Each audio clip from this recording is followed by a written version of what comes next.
jumla mar nderni tema biro yo Kaluo gi kata kapok go kwano to dwane go kwano nikech nitie joma seyo uni kata bede sirkal kamano to pok konyo jo Kaluo. In kaka ng'ama mako chungi ne jatend migawo mar omenda kigo kwano jumla adima e budget ni madhi e dongruok ma Kaluo.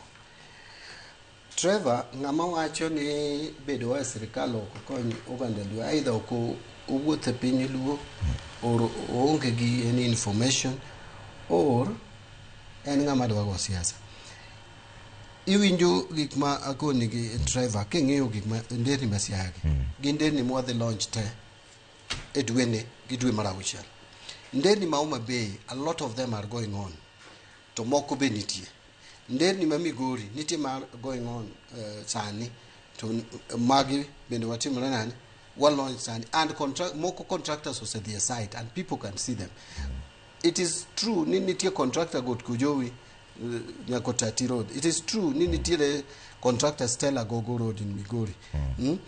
It is true ni ndara ma Njeri Riwo nigi contractor Agolo Mukotati.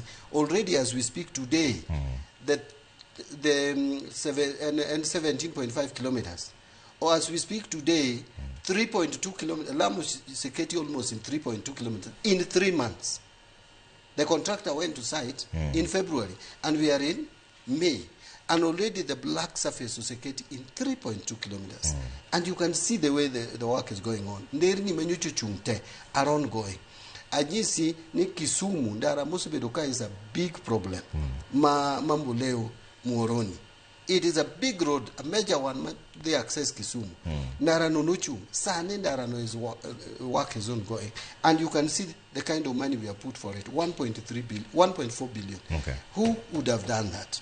And it is not just that. Kiriwo pesate, and I've added pesate, mar roads, mar markets, mar blue economy, and mar stadium. Temigo Miloso, a pin Luo, Sane.